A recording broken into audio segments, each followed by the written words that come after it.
이 저녁에 주시는 하나님 말씀 이제 함께 나누겠습니다. 마태복음 5장 7절의 말씀입니다.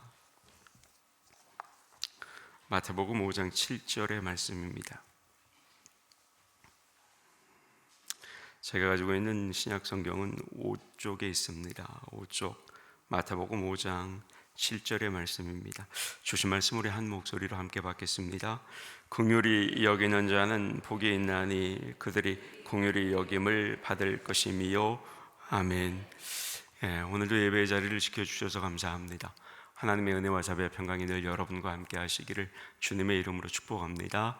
아멘. 이 벌써 꽤 오래된 것 같습니다. 이 긍휼히 여기는 자의 행복이라는 제목을 가지고 말씀을 나눈 지가 꽤 오래됐습니다.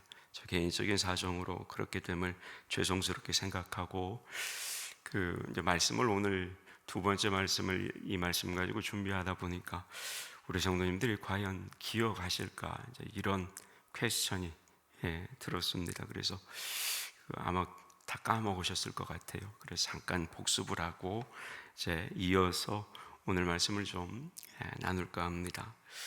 어느 시대든지 잔인하고 비정한 모습이 다 존재를 합니다.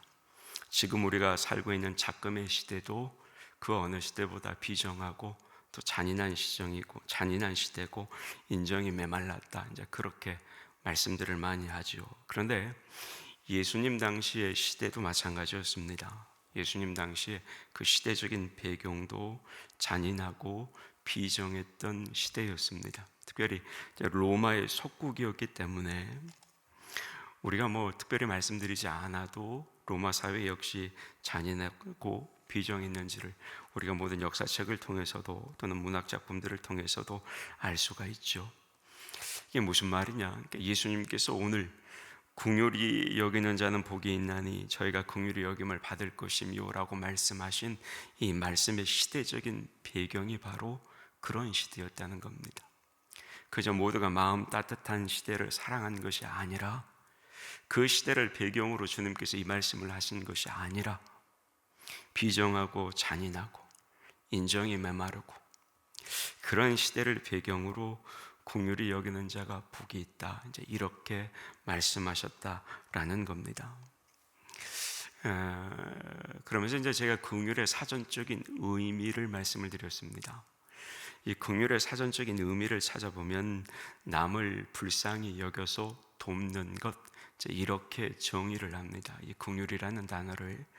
그런데 여러분, 성경에서 이 긍휼이라는 단어를 하나님과 연결해서 사용할 때는 사전적인 의미보다 훨씬 더 깊은 의미를 가지게 됩니다.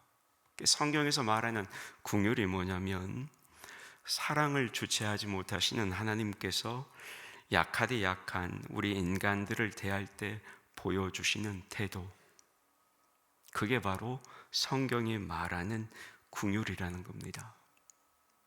다시 말씀드릴게요. 사랑을 주체하지 못하시는 하나님께서 약하디 약한 우리 인간들을 대하실 때 보여주는 태도, 그게 긍휼이라는 겁니다. 그래서 제가 이제 이 긍휼이라는 단어와 비슷한 용어가 뭘까도 말씀을 드렸죠. 동일시, 또 요즘 말로 하면 공감이라고도 할 수 있겠습니다.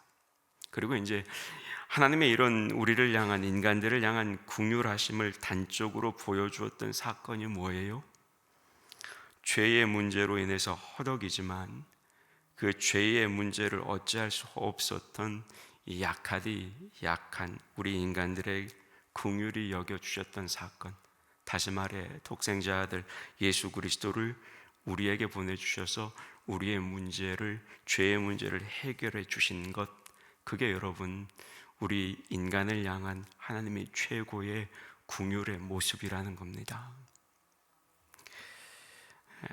따라서 여러분, 이 긍휼이라는, 하나님의 긍휼이라는 이 표현 안에는 어떤 의미가 담기느냐? 우리 인간을 향한, 하나님께서 우리 인간을 위해서 해 주실 수 있는 모든 것들을 다 해 주셨다, 이런 의미가 포함됩니다. 그렇죠? 독생자 아들까지 우리 인간들을 위해서 보내주셨으니까 말할 것도 없죠. 그 정도면. 그러니까 결국에는 하나님께서 우리를 위해서 해주실 수 있는 모든 것들을 다 해주신 겁니다. 이게 긍휼이라는 거예요. 하나님의 긍휼이라는 겁니다. 그러면 여러분, 우리는 그리스도인이 되었습니다. 하나님께서 베푸신 최고의 이런 긍휼을 어때요? 경험했습니다. 그래서 우리가 하나님의 자녀가 되었고 그리스도인이 되었습니다. 그러면 여러분, 이런 긍휼의 은혜를 덧입은 그리스도인 된 우리는 어떻게 해야 될까요? 당연히 우리도 누군가를 긍휼히 여길 줄 알아야 되는 겁니다. 그러니까 누군가를 긍휼히 여기는 자가 되어야 한다는 겁니다. 그런데 여러분, 이게 어려워요? 쉬워요? 어려워요. 그러면 여러분, 어렵다고 포기해야 될까요? 아니죠. 주님께서 이 말씀을 하신 이유는 뭐냐면, 우리를 향해서 너희도 긍휼을 여기는 자가 되어라, 이 말씀을 하시는 거거든요. 그것이 어렵다고 포기하는 사람이 아니라, 그것이 아무리 어렵다 하더라도 포기하지 않고 누군가를 긍휼히 여기는 사람이 되는 것, 그것이 너희가 마땅히 해야 할 것이다 라고 우리를 향해 말씀하는 겁니다. 그럼에도 이 일이 참 어렵다는 일이죠. 그러나 어려워도 포기하지 말아야 한다는 겁니다. 왜요? 이미 우리는 그 하나님의 긍휼을 덧입었어요. 그 긍휼을 경험했다는 겁니다. 우리를 죄에서 구원해 주신 그 구원의 사건을 통해서 우리는 주님의 그 긍휼하심을 경험한 겁니다. 따라서 여러분, 주님의 그러한 긍휼을 경험한 우리에게는 주님의 명령처럼 누군가를 긍휼히 여길 줄 아는 마음이 내 마음에 담긴 겁니다. 왜요? 그리스도인이라면 누구나 내가 예수 그리스도의 은혜로 말미암아, 그분의 죽으심으로 말미암아, 그분의 십자가의 보혈로 말미암아 내가 하나님의 자녀가 되었다는, 은혜를 입었다는 이 마음이 모든 그리스도인의 마음에 담겨져 있기 때문입니다. 그 마음이 담겨져 있기 때문에 누군가를 긍휼히 여기는 것이 어렵다 할지라도 우리는 누군가를 긍휼히 여길 수 있고 여길 줄 알아야 한다는 겁니다. 그러니까 여러분, 주님이 긍휼히 여겨라는 건 우리가 긍휼히 여길 수 있는 조건이 없어서가 아니라는 거예요. 주님이 긍휼히 여겨라는 것은 이미 우리 마음에 누군가를 긍휼히 여길 줄 아는 마음이 담겨져 있다는 사실을 아시기 때문에 우리를 향해서 긍휼히 여기는 자가 되라고 말씀하고 있다는 겁니다. 자, 뿐만 아닙니다. 우리는 이렇게 이제 긍휼의 마음을 담아 놓기 때문에 누군가를 긍휼히 여길 줄 아는 사람이 되어야 한다는 것이고, 아울러서 이제 우리가 이렇게 하나님의 은혜로, 이런 긍휼의 은혜로 하나님의 자녀가 되었기 때문에, 그러니까 구원을 받았기 때문에 이제는 어때요? 이 긍휼의 은혜를 덧입고 사는 그리스도인이라면 단 하루도 하나님의 이 긍휼을 입지 않으면 살아갈 수가 없는 존재가 되어버린 겁니다.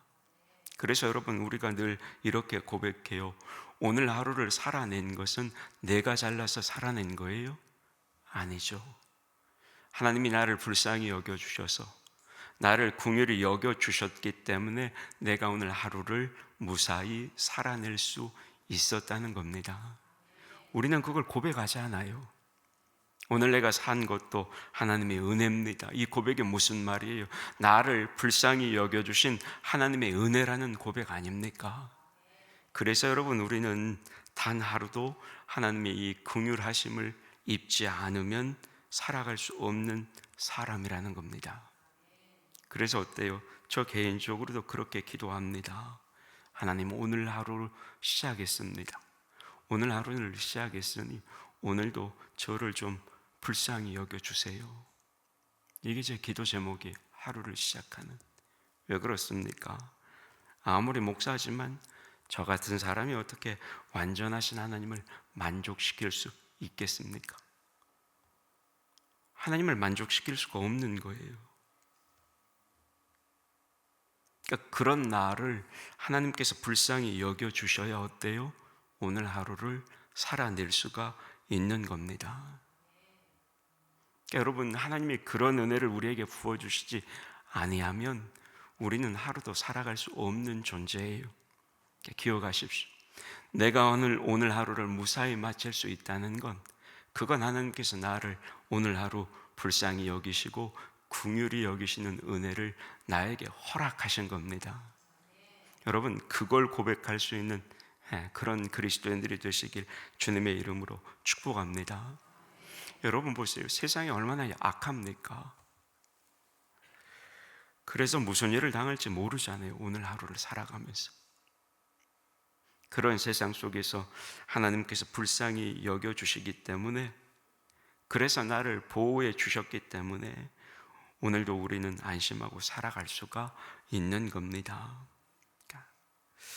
그리고 이렇게 매일매일 순간순간을 우리가 하나님의 긍휼하심 속에 살고 있기 때문에 우리도 그 하나님의 긍휼하심에 젖어서 우리 안에 긍휼의 샘을 가질 수가 있는 겁니다. 이해하시겠어요? 우리가 누군가를 긍휼히 여길 줄 아는 그리스도인이 될 수 있는 이유는 뭐예요? 오늘 내가 하나님의 그 긍휼하심을 잊고 오늘 하루를 살아낼 수 있었다는 거죠. 그 긍휼하심의 은혜를 오늘도 덧입고 내일도 덧입고 늘 덧입고 살아가기 때문에 이미 우리 안에는 그 긍휼의 샘이 있다라는 거예요. 그래서 우리도 누군가를 긍휼히 여길 줄 아는 사람이 될 수 있다라는 겁니다. 어려워도 포기하지 말고, 그러니까 누군가를 긍휼히 여기는 게 어렵다고 생각해서 포기하지 말고 이미 내 안에 그 긍휼의 샘이 있다라는 사실을 기억하고 어려워도 누군가를 긍휼히 여길 줄 아는 그리스도인이 되어야 한다는 겁니다. 그래서 여러분, 시편 103편 1절에서 5절을 보면 시편 기자가 이렇게 고백을 합니다. 내 영혼아 여호와를 송축하라. 내 속에 있는 것들아 다 그의 거룩한 이름을 송축하라. 내 영혼아 여호와를 송축하며 그의 모든 은택을 잊지 말지어다. 그가 내 모든 죄악을 사하시며 내 모든 병을 고치시며 내 생명을 파멸해서 속량하시고 인자와 긍휼로 관을 씌우시며 좋은 곳으로 내 소원을 만족하게 하사 내 청춘을 독수리같이 새롭게 하시는도다. 아멘. 여러분, 이게 무슨 말이에요?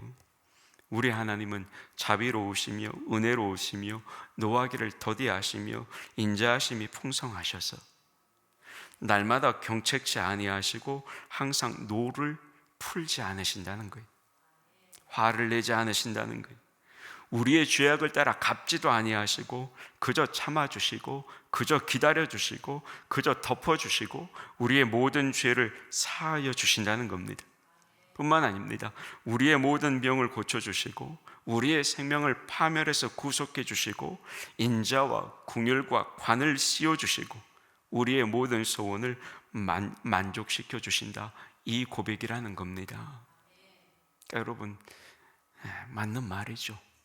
시편의 이 고백이 하나님의 그 긍휼하심, 우리의 죄를 사하여 주시지, 우리의 죄를 사하여 주시고 우리의 죄를 덮어주시지 않으시는, 덮어주시는 그 하나님의 긍휼하심이 없다면 오늘도 나는 진노의 자식으로 죽을 수밖에 없는 존재가 될 수 있다라는 거죠.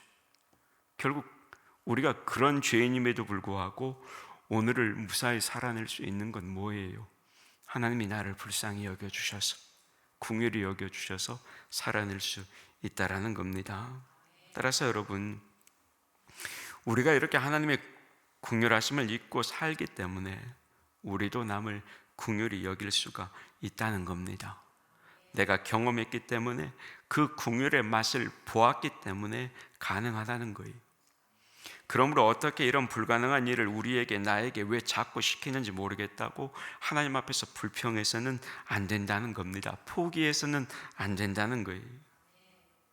여러분, 그래서 우리는 기억해야 되는 겁니다. 나를 향하신 하나님의 긍휼하심이 없었다면 나는 벌써 존재할 수도 없는 그런 존재라는 사실, 그걸 기억해야 되는 겁니다. 따라서 옛부터 받았고 지금도 받고 있고 앞으로도 받게 될 그 하나님의 긍휼하심을 잊지 말고, 우리도 우리가 받은 그 긍휼하심대로 누군가를 긍휼히 여길 줄 아는 그리스도인이 되어야 한다는 겁니다. 영국에 여러분 토마스 무어라는 믿음이 아주 좋았던 귀족이 살았었습니다. 그런데 이 무고한 중상모략으로 인해서 이 토마스 무어가 사형 선고를 받으면서 그가 재판정에서 남긴 유명한 말이 있습니다. 재판관이 이제 사형 언도를 하자 이 토마스 무어 경이 재판관을 보고 이렇게 말을 했습니다. 재판관님, 오늘만은 내가 당신을 친구라고 부르게 해 주십시오. 그리고 이어서 이 무어가 이렇게 말을 했습니다.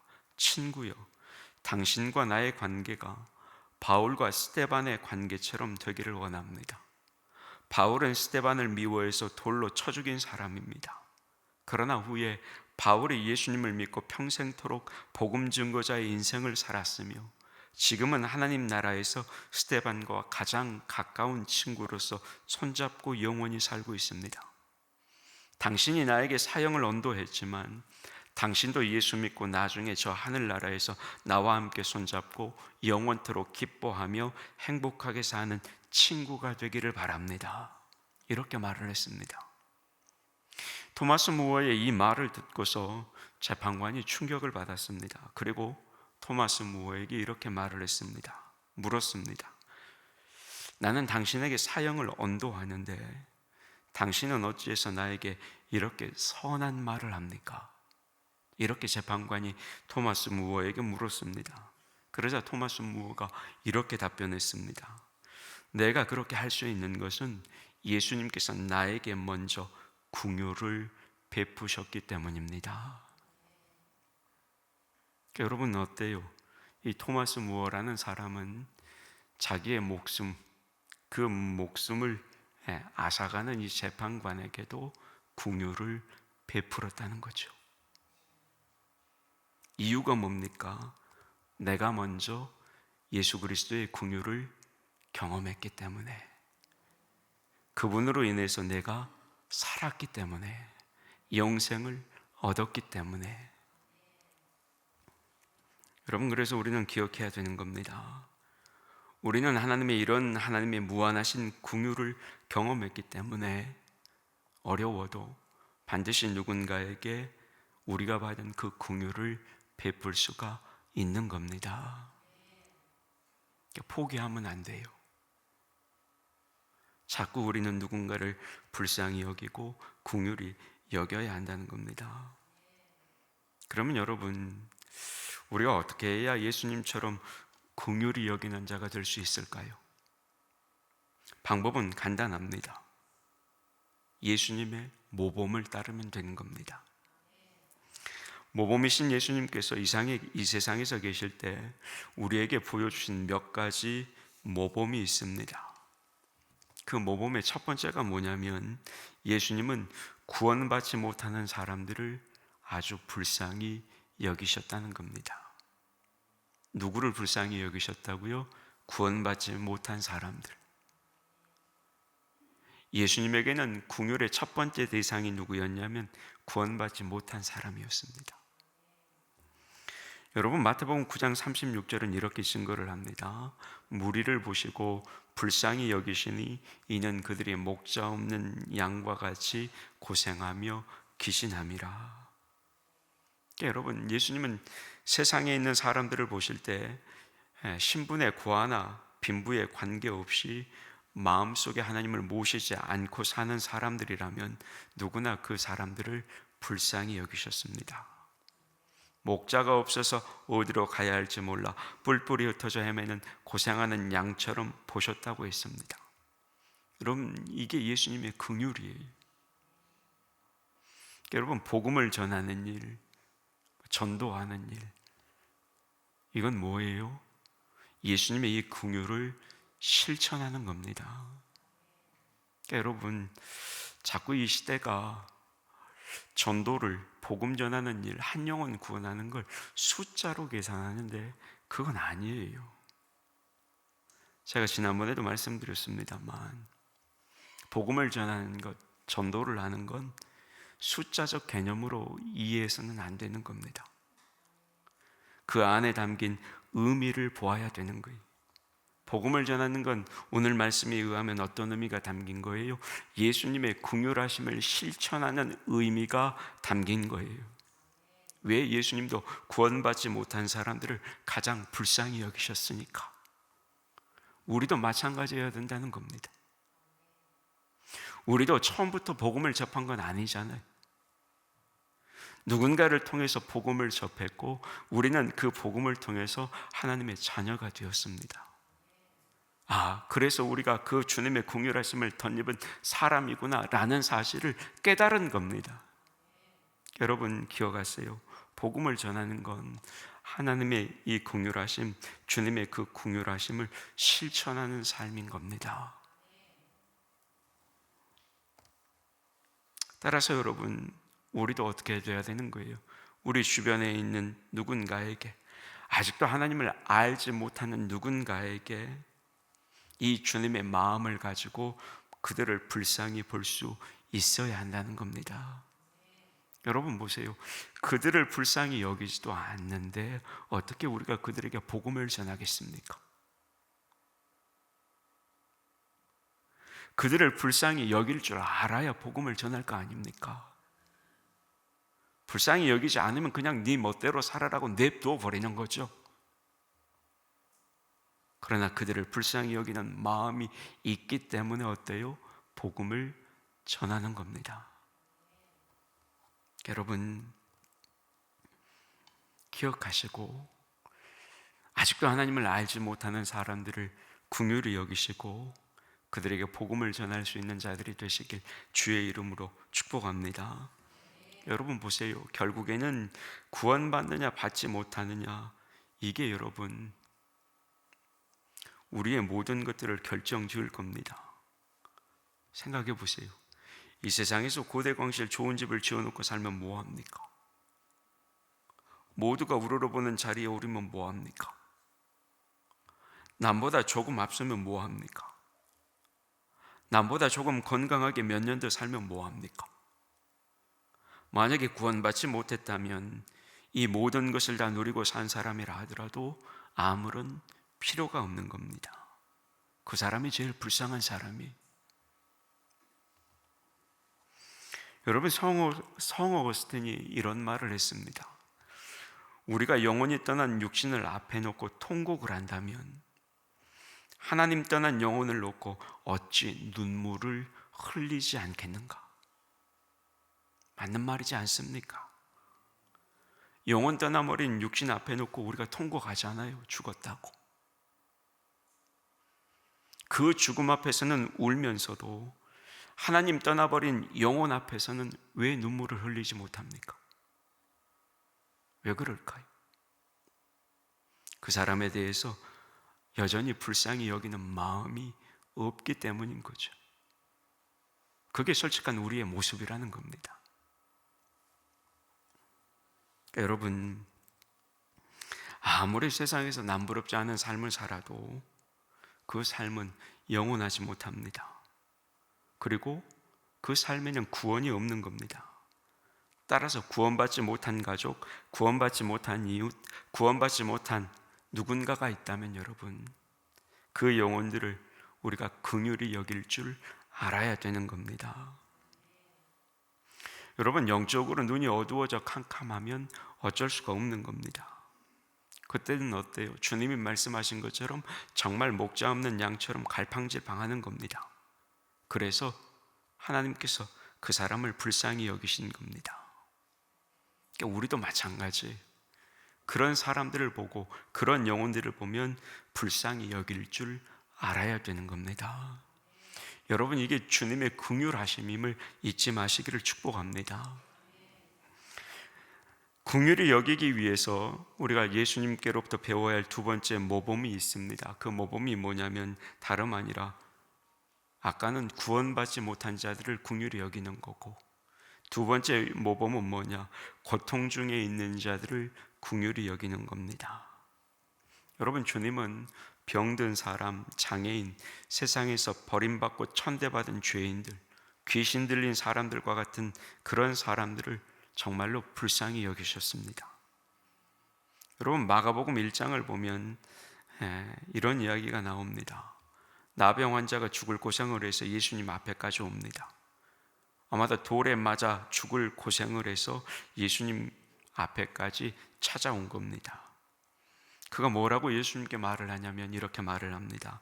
선생님이 원하시면 저를 깨끗하게 하실 수가 있습니다. 여러분 생각해 보세요. 얼마나 눈물겨운 하소연입니까?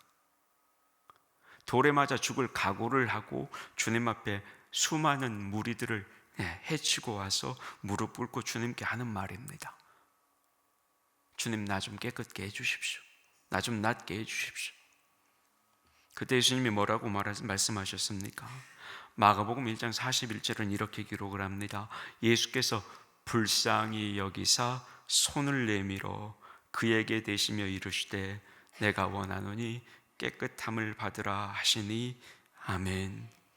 이 말씀이 끝나고 이 나병 환자는 깨끗하게 고침을 받습니다. 예수님께서 이 사람을 어떻게 보셨다고요? 불쌍히 여기셨다고요. 긍휼히 여기셨다는 거예요. 누가복음 7장에도 비슷한 이야기가 나옵니다. 예수님께서 나인성이라는 작은 동네를 지나가시는데 상여를 앞세운 장례식 행렬을 거기서 보게 됩니다. 상여 바로 뒤에는 보기에도 딱할 정도로 오열을 하며 따라가는 한 여인이 보입니다. 이 여인은 결혼을 해서 아들 하나를 낳자마자 남편이 죽었습니다. 그래서 그 아들을 자기 생명처럼 여기고 불면 날아갈까 쥐면 꺼질까 날마다 가슴을 졸이며 이 아들을 애지중지 키웠습니다. 그런데 그렇게 키운 아들이 한참 팔팔한 20대 초반의 나이에 그만 갑자기 죽어버린 겁니다. 그러니 이 과부의 마음이 얼마나 아프겠습니까? 그런데 예수님께서 그 마음 아픈 과부의 마음을 들여다보십니다. 그때를 성경은 누가복음 7장 13절에서 이렇게 기록을 합니다. 주께서 과부를 보시고 불쌍히 여기사 울지 말라 하시고, 그리고는 예수님께서 관에 손을 얹으시고 명령하시죠. 그게 누가복음 7장 14절입니다. 가까이 가서 그 관에 손을 대시니 맨 자들이 서는지라. 예수께서 이르시되 청년아 네가 네게 말하노니 일어나라 하시매. 어때요? 그러자 죽었던 아들이 일어나 앉아 말을 합니다. 그리고 주님은 그 아들을 인도해서 슬픔으로 넋이 나간 그 과부의 손에 넘겨줍니다. 여러분, 이 일이 어디에서 시작이 되었다고요? 그 과부를 불쌍히 여기셨던 주님의 시선에서 시작된 겁니다. 여러분, 우리가 누군가를 긍휼히 여긴다는 건 이렇게 우리의 삶에서 놀라운 기적을 일어나게 하는 시작일 수가 있다라는 겁니다. 여러분, 예수님은 이렇게 세상에서 고통당하고 괴로움당하는 사람들을 불쌍히 여기셨습니다. 마찬가지예요. 그리스도인 된 우리도 그래야 되는 겁니다. 그건 당신 문제고 또 우리는 살기 바쁘니까 이렇게 생각해 버리면 여러분 어떤 기적도 일어나지 않습니다. 그러나 그 영혼들을 불쌍히 여기고 우리가 그들을 긍휼히 여기는 마음에서 뭔가를 시작할 때 어때요? 세상 사람들이 알 수 없는 기적이 거기에서 시작되는 겁니다. 그러니까 여러분 기억하세요. 누군가를 긍휼히 여기는 것, 특별히 고통받는 자들을 긍휼히 여기는 것, 그들을 향한 긍휼의 마음을 가지는 것은 여러분 기적이 시작이 됨을 기억하시길 주님의 이름으로 축복합니다. 따라서 여러분, 우리는 이런 예수님의 긍휼하심을 배워야 하는 겁니다. 주님도 마찬가지죠. 아까 토마스 무어라는 사람이 자기에게 사형 언도를 내린 재판관을 긍휼히 여기서 여김으로 말미암아 용서했듯이 주님도 마찬가지 아닙니까? 예수님도 자신을 십자가에 못 박히게 했던 그 수많은 로마 군인들과 그 수많은 유대인들, 그 유대인들을 자신의 죽음을 통해서 긍휼히 여기셨고 그들을 용서하셨다라는 겁니다. 따라서 여러분 어때요? 불쌍히 여기게 되면 뭘 하게 돼요? 뭘 하게 돼요? 예, 용서하게 돼요. 불쌍히 여기면 뭐 하게 된다고요? 용서하게 되는 거예요. 여러분, 자녀들을 키우다 보면 자녀들이 잘못할 때가 있습니다. 그래서 또는 아빠나 엄마가 이놈 오늘 저녁에 가만히 안 둔다 이렇게 이제 속으로 벼를 때가 있죠. 그래서 이제 매도 준비해 놓고 이제 걸릴 때만 딱 기다리는 겁니다. 근데 여러분, 그럴 때 아내가 옆에서 자꾸 이 벼르고 있는 남편에게 이야기하는 거예요. 때로는 남편이 자꾸 이 벼르고 있는 아내에게 이야기하는 겁니다. 여보, 그 애가 뭘 알겠어? 몰라서 한 것을 때리면 못합니까? 이렇게 말하는 거죠. 처음에는 그 말이 귀에 안 들어오죠. 그런데 몇 번 듣고 있자면 어때요? 그런 것 같다는 생각이 드는 겁니다.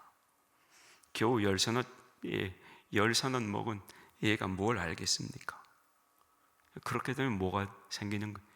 그놈을 향한 불쌍한 마음이 생기는 거예요. 그래, 몰라서 그랬는데 한번 봐주자.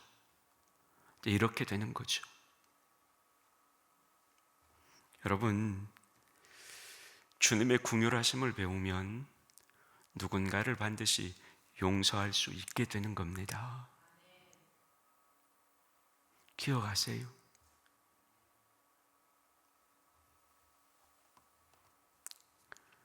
여전히 용서하지 못하는 사람이 누군가 여러분의 마음에 있다면 기억하시라고요.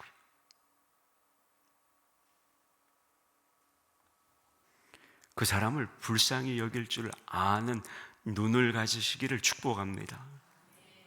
불쌍히 여기면 여러분 긍휼해져요. 긍휼해지면 용서해요.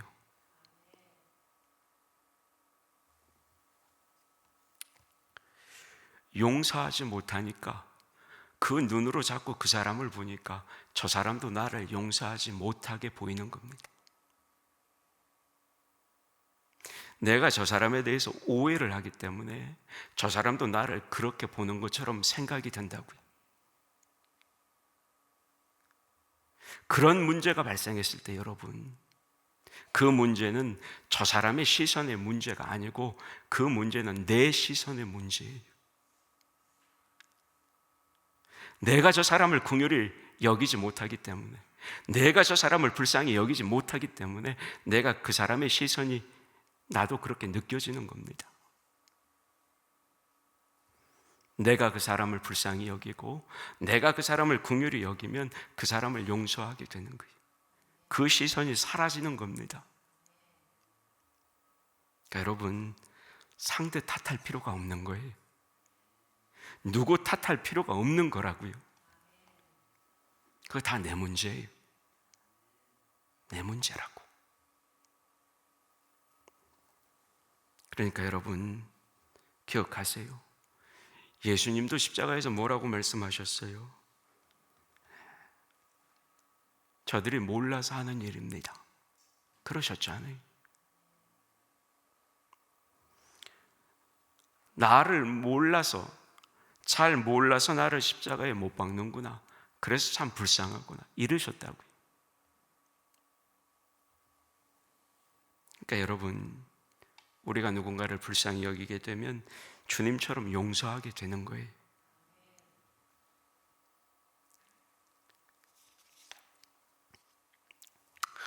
주님의 이런 마음과 이런 모습들을 배우시기를 주님의 이름으로 축복합니다. 그래야 되는 겁니다. 이제 마지막 한 가지만 살펴보겠습니다. 이렇게 누군가를 긍휼히 여기는 자에게 주님이 뭐라고 하셨어요? 7절에 긍휼히 여기는 자가 복이 있다 그랬어요. 복이 있다. 여러분, 왜 긍휼히 여기는 자가 복이 있다고 말씀하셨을까요? 두 가지 이유가 있습니다. 첫 번째 이유는 뭐냐? 긍휼히 여기는 자가 행복하는 첫 번째 이유는 긍휼히 여기는 마음이 내 마음이 아니고 그 마음이 하나님의 마음이고 예수님의 마음이기 때문입니다. 그렇죠? 여러분, 우리는 도저히 누군가를 긍휼히 여길 수 있는 존재가 아니에요. 죄인이었기 때문에.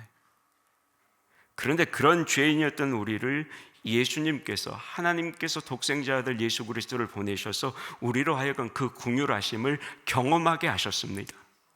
예수님께서는 그 십자가의 사건을 통해서 누군가를 용서하는 긍휼하심이 무엇인지를 우리에게 보여주셨다는 겁니다. 우리는 그것을 경험한 사람들이, 그래서 우리는 누군가를 긍휼히 여기는 마음을 가지고 있다는 것이죠. 그런데 그 긍휼히 여기는 마음은 어때요? 엄밀히 따지면 내 마음이 아니고 그 마음은 하나님의 마음이고 예수님의 마음이죠. 그래서 여러분, 긍휼히 여기는 자는 자기 안에 예수님의 마음, 이 하나님의 마음을 가지고 있다는 겁니다. 그리고 하나님의 마음은 어때요? 평안한 마음이죠. 하나님의 마음에는 이기심과 갈등으로 인한 풍랑이 일지를 않습니다. 따라서 이런 하나님의 마음을 소유하면 내 마음에도 평안이 찾아오는 겁니다. 그래서 행복해지는 거고요. 이게 첫 번째 이유예요. 긍휼히 여기면 행복한 이유 첫 번째입니다. 이게 긍휼히 여기는 마음은 내 마음이 아니기 때문에, 그 마음이 하나님의 마음이고 그 마음이 주님의 마음이기 때문에, 내가 그 마음을 품고 있는 것이기 때문에 내 안에도 평안이 찾아오는 겁니다. 그래서 행복해지는 겁니다. 말씀이 길어져서 이 이야기를 그냥 생략할까 했는데 제가 이 예화는 꼭 해야 될 것 같습니다. 제가 예전에 섬기던 교회에 장애인 성도님들을 섬기는 사랑부라는 부서가 있었어요. 지금도 있습니다만, 그 사랑부를 섬기던 어느 집사님이 저한테 해주셨던 말씀을 잊지 않고 있습니다. 저는 여러분 한번 생각해 보세요. 장애 아이들을 데리고 씨름하는 사랑부 교사들에게도 때로는 인간이기 때문에 그 일을 하기 싫어 내팽개치고 싶을 때가 있을까요? 없을까요? 예, 있겠죠. 사실 정말로 어려운 일이에요. 한두 번이야 봉사한다고 생각하고 마음 다해 섬기겠지만 1년 52주, 그것도 몇 년을 매주일 이 장애인분들을 챙기며 봉사한다고 한번 생각해 보세요. 아무나 할 수 없는 그런 봉사고 섬김입니다. 뿐만 아닙니다. 이 사역은 그만큼 마음을 다해 사랑을 듬뿍 쏟아주어야 하는 그런 일이기도 합니다. 그런데 그 집사님의 말씀이 장애 아이들을 섬기다 보니 깨닫는 것이 있다고 말씀하셨습니다.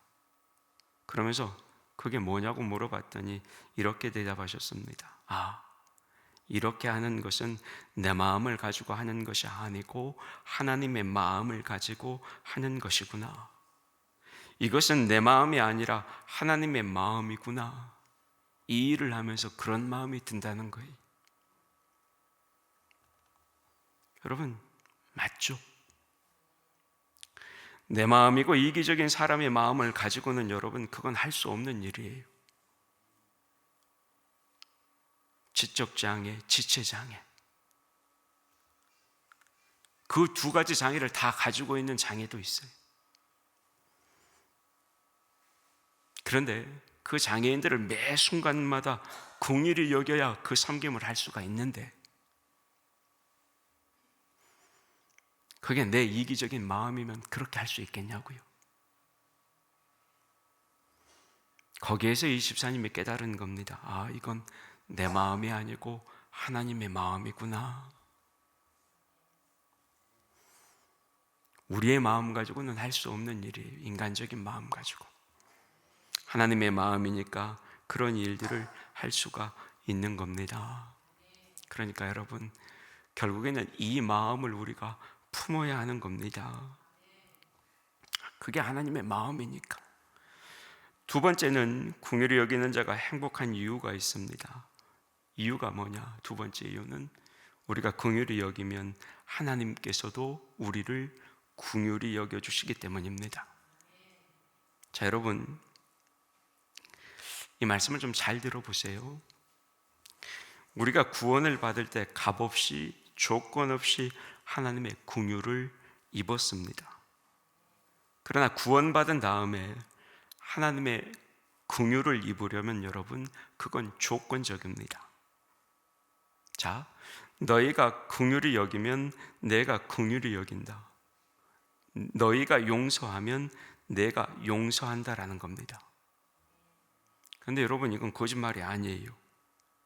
누가복음 6장 38절 말씀을 보면 예수님께서 이렇게 말씀하셨습니다.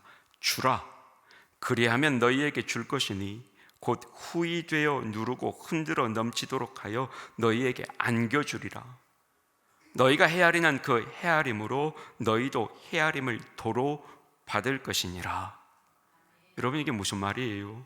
우리가 먼저 주고 먼저 불쌍히 여기고 먼저 구제하고 먼저 도와주면 주님께서 우리를 도와주신다는 말씀이에요. 조건적입니다. 그리고 여러분, 이 말씀을 오늘 말씀의 주제를 가지고 표현하면 이런 말씀이 되는 겁니다. 하나님께로부터 긍휼히 여김을 받고도 남을 긍휼히 여기지 아니하면 그때부터는 하나님도 너에게 얼굴을 돌리실 것이다. 너에게서 얼굴을 돌려버리실 것이다. 이런 말이 되는 겁니다. 여러분, 우리는 여기서 마태복음 6장 14절과 15절의 말씀도 기억할 줄 알아야 됩니다. 주님이 뭐라고 말씀하셨느냐? 너희가 사람의 잘못을 용서하면 너희 하늘 아버지께서도 너희 잘못을 용서하시려니와 너희가 사람의 잘못을 용서하지 아니하면 너희 아버지께서도 너희의 잘못을 용서하지 아니하시리라. 아멘. 무슨 말이에요? 형제를 용서하지 않으면 하나님도 용서하지 않으시겠다는 말씀이죠.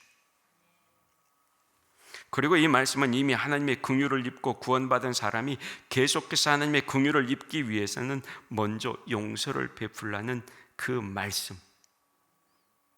말씀에 순종해야 한다는 말입니다. 그 조건이 충족될 때마다 하나님이 나를 불쌍히 여겨주시겠다는 말씀입니다. 그러니까 여러분, 우리는 이미 하나님의 긍휼하심을 입어서 구원받은 하나님의 자녀임을 잊지 말아야 하겠지만 늘 우리가 만나는 누군가를 긍휼히 여길 줄 아는 그리스도인이 되어야 하는 겁니다. 그래야 하나님이 우리를 긍휼히 여겨주실 테니까. 여러분, 이건 두려운 말씀이기도 해요. 내가 누군가를 용서하지 않으면 하나님은 나를 용서하지 않을 수도 있다는 거예요.